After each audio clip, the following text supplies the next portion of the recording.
Здравейте! Сега сме с нашия приятел, който преди 2 години му направихме оперативно лечение за синдром на карпалния канал. Какви оплаквания имаше преди самата операция? Как се чувстваше след операцията?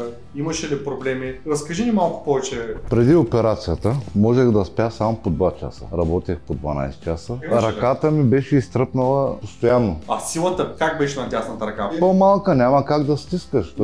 Изтръпнала ръката ти, няма чувства. Да изпускаш предмети с изпускаш предметите. Ловкостта на дясната ръка е намалява. Абсолютно, Това е преди операцията? Преди операцията. Лекува ли си с хапчета, с някакви други? Да, даваха ми някакви хапчета, обезболяващи там, разни такива работи. Ефект имаше ли? Никакъв ефект няма.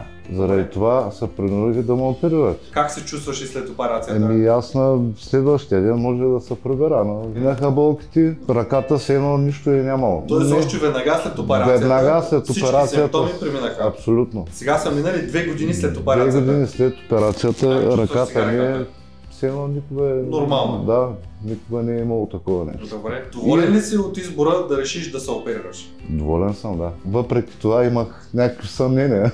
Тук всеки пациент, когато пред оперативно лечение има съмнение. Важно е да се довериш на правилния човек и да ти направи качествена операция. Точно така. Вече няма болки през нощта, нямам никакви болки. Нормално. Да, все едно тая ръка никога не ме е боляла. Хапчета нещо налага ли се да приемаш сега? Не, и работя много здраво, физическа работа. Ето го нашия резултат. Самата оперативна намеса продължава между 10 и 15 минути, извършва се с местна анестезия и нашия пациент 2 години след операцията си води абсолютно нормален начин на живот. Веднага след операцията са минали симптомите. Благодаря ти за доверието. Даже и работех с... Колко време след операцията? Една седмица след това почна да работиш. Няма как, няма кой.